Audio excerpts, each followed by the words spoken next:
इस वीडियो में जो हम क्वेश्चन करने वाले हैं वो है भारतीय राष्ट्रीय आंदोलन के उदय एवं विकास के कारणों का वर्णन कीजिए। या ये क्वेश्चन ऐसे भी आ सकता है, राष्ट्रीय जागृति अर्थात चेतना का क्या अर्थ है और भारत में राष्ट्रीय जागृति के उद्भव के उत्तरदायी कारणों की विवेचना कीजिए। तो इन दोनों प्रश्नों में हमें सेम ही आंसर देना है। इस क्वेश्चन के आंसर पे आने से पहले मैं आपको एक बात बता दूं, यदि आपको डिटेल में यूनिट वाइज चीजों को कवर करना है तो आप प्लेलिस्ट पर जाकर के अपने हिसाब से क्लासेस देख सकते हैं। आइए इस क्वेश्चन के बारे में समझते हैं। सबसे पहले जानेंगे भारतीय राष्ट्रीय आंदोलन का उदय और विकास, birth and growth of Indian national movement. जो भारत का राष्ट्रीय आंदोलन था, सबसे पहले उसका उदय हुआ, उसका बर्थ हुआ और फिर धीरे धीरे उसका विकास हुआ, वो विकसित हुआ। तो यहीं पर आपको सबसे पहला पॉइंट जो डाल लेना वो है परिचय, यानी इसका इंट्रोडक्शन। जब भी आप किसी लॉन्ग क्वेश्चन की आंसर राइटिंग करेंगे तो आप सबसे पहले इंट्रोडक्शन जरूर दीजिए। तो यदि बात की जाए भारतीय राष्ट्रीय आंदोलन के जन्म की, तो यह हमें बताता है कि कैसे भारत के लोगों ने एक होकर अंग्रेजों के शासन का विरोध किया और स्वतंत्रता प्राप्त की। अब देखिए, स्वतंत्रता कोई एक ही दिन में नहीं मिल गई। ऐसा नहीं हुआ कि लोगों ने विरोध कर दिया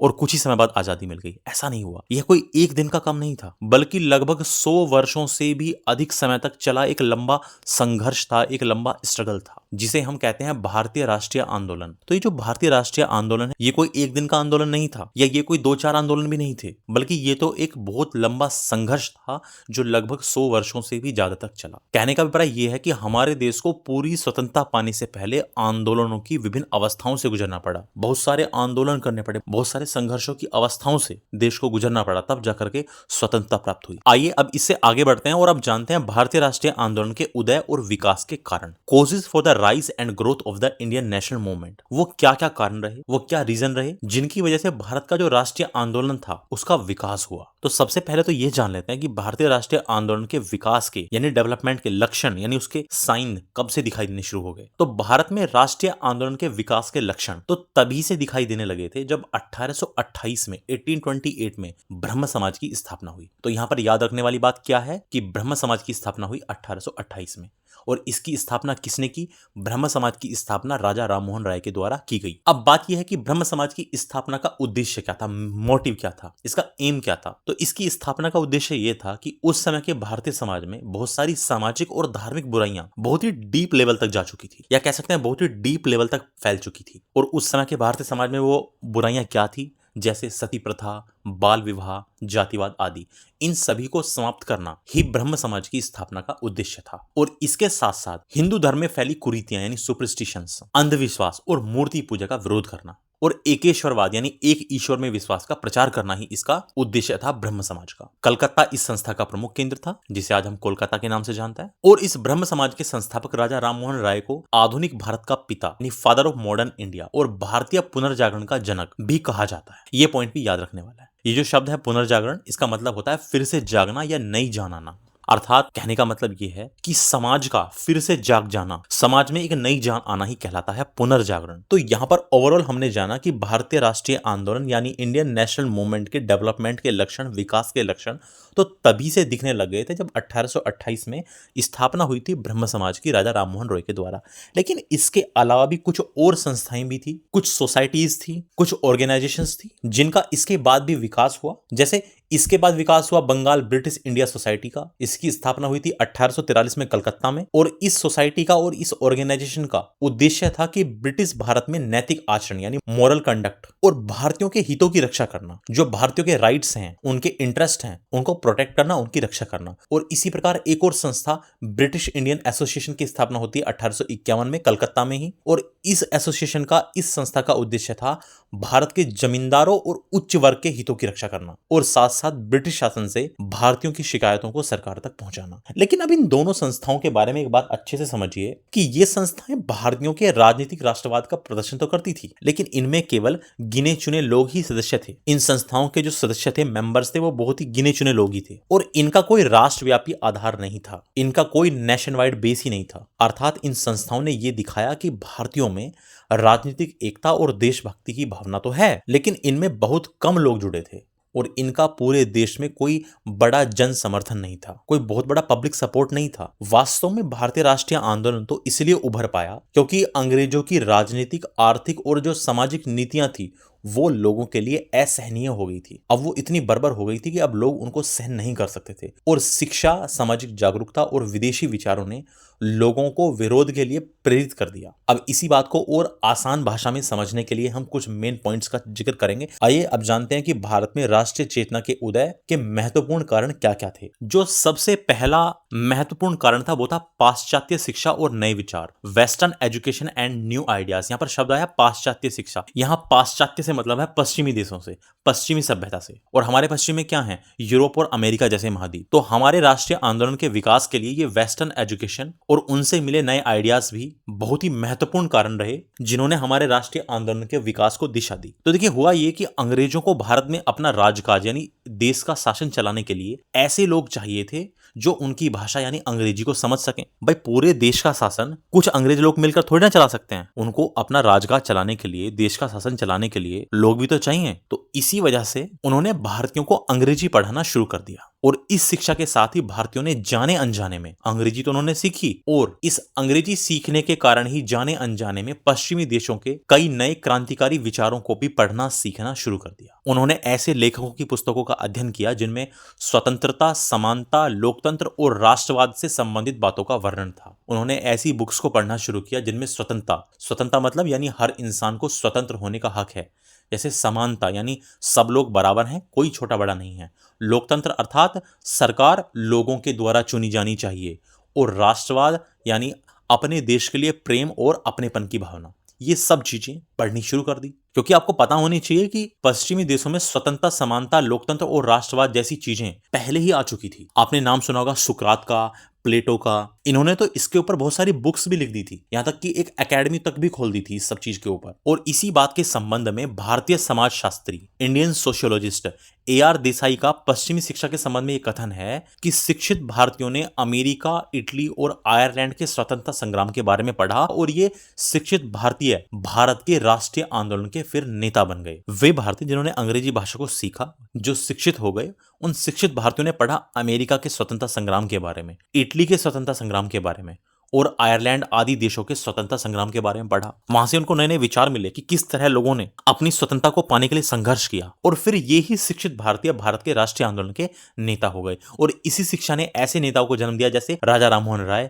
दादा भाई नौरोजी, सुरेंद्रनाथ बनर्जी और गोपाल कृष्ण गोखले, जिन्होंने आगे चलकर भारत के स्वतंत्रता आंदोलन का नेतृत्व किया। भारतीय राष्ट्रीय आंदोलन के विकास में जो अगला महत्वपूर्ण कारण है वो है समाचार पत्र और साहित्य की भूमिका, role of newspapers and literature. Bharat के राष्ट्रीय आंदोलन के विकास में समाचार पत्रों और साहित्य की भी एक बहुत बड़ी भूमिका रही। इन्हें हम वर्तमान के सोशल मीडिया और न्यूज चैनल की तरह समझ सकते हैं। इसी तरह उस समय समाचार पत्र ही समाज को जागरूक करने के मुख्य साधन थे। जैसे आज के टाइम में यदि हमें लोगों को अवेयर करना है, किसी बात को लोगों तक पहुंचाना है, तो हम उसको सोशल मीडिया पर डाल देते हैं या उसको न्यूज चैनल्स पर दिखा दिया जाता है। लेकिन उस समय सोशल मीडिया और न्यूज चैनल तो थे नहीं। उस समय समाचार पत्र समाज को जागरूक करने के मुख्य साधन थे। और भारत में जब राष्ट्रीय चेतना यानी देशभक्ति की भावना, राष्ट्रीय चेतना का मतलब है देशभक्ति की भावना जागने लगी, तो उसमें समाचार पत्रों और साहित्य का बहुत बड़ा योगदान था। देखिए, वैसे तो भारत में प्रिंटिंग प्रेस पहले यूरोपीय लोगों ने ही लगाए थे। यूरोप के लोगों ने ही भारत में प्रिंटिंग प्रेस की शुरुआत की थी और उन्होंने ही अखबार निकालने शुरू किए। लेकिन फिर जल्द ही भारतीयों ने भी अपनी अपनी स्थानीय भाषाओं में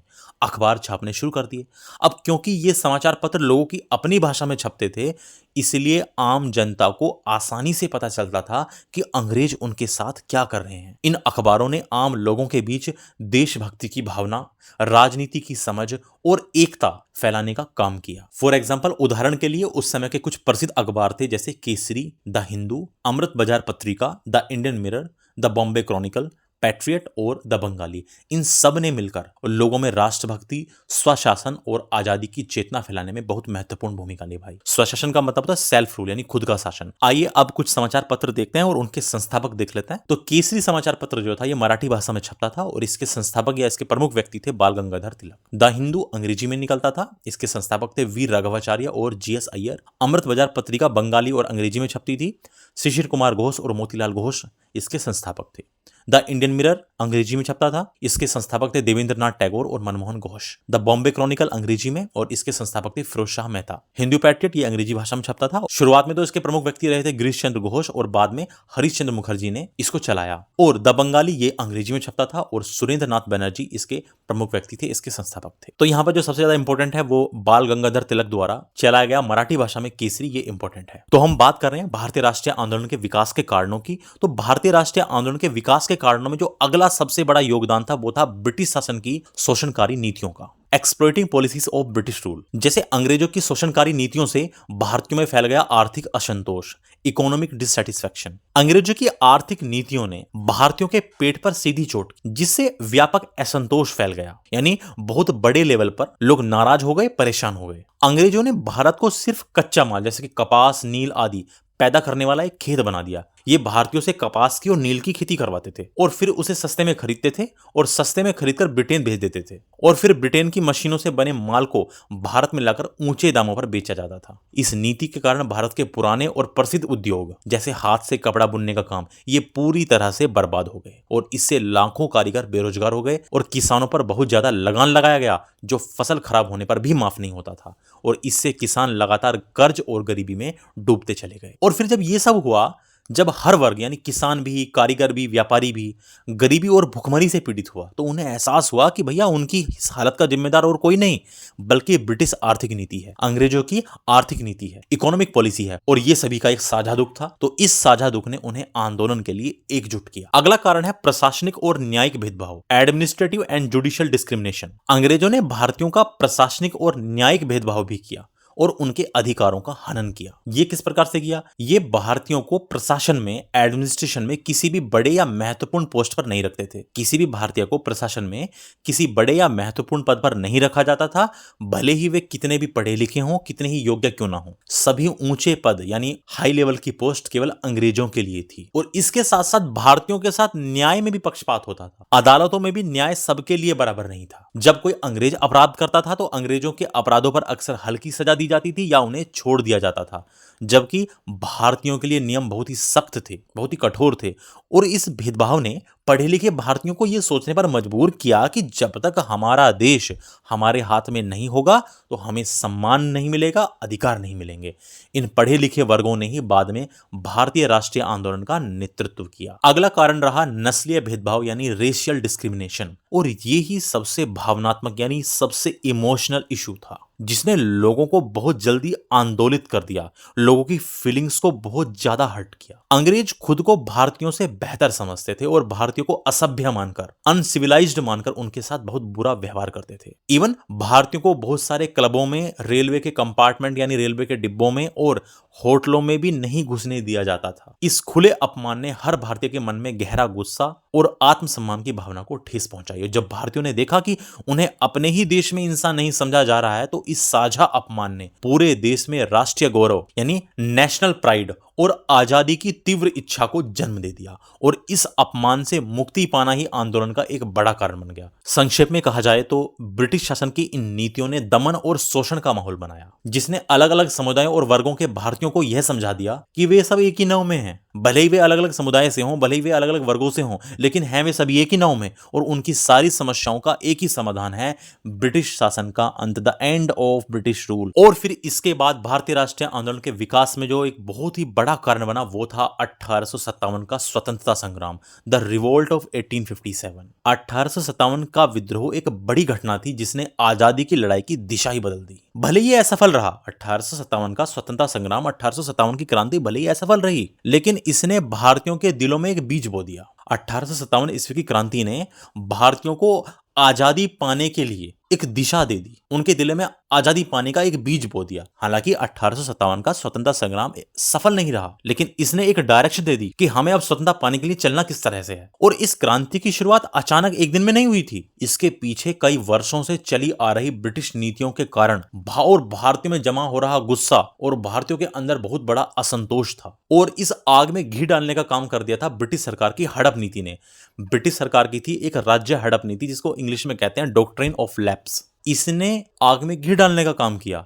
अब ये हड़प नीति क्या थी, डॉक्ट्रिन ऑफ लैप्स क्या थी? इसके अंतर्गत ये होता था कि जैसे किसी रियासत में किसी राजा का अगर अपना बेटा नहीं होता था, तो भारत में उस समय बहुत सारी रियासतें थी, तो अगर किसी रियासत में किसी राजा का अपना बेटा नहीं है तो उसकी रियासत को ब्रिटिश राज में मिला लिया जाता था। वो कहते थे कि आपका कोई उत्तराधिकारी तो है नहीं, तो अब ये ब्रिटिश राज में मिलाया जाएगा, ये ब्रिटिश शासन का अंग होगा आपकी रियासत। तो इससे कई राजाओं और नवाबों में अपनी सत्ता छिन जाने का डर और गुस्सा था। यहाँ पर एक शब्द है राज्य हड़प नीति, डॉक्ट्रिन ऑफ लैप्स। इसके बारे में अच्छी प्रकार से समझ लीजिए, कई बार ये क्वेश्चन शॉर्ट में और वेरी शॉर्ट में पूछा गया है। सबसे पहले तो हमें ये पता होना चाहिए कि राज्य हड़प नीति किसने चलाई।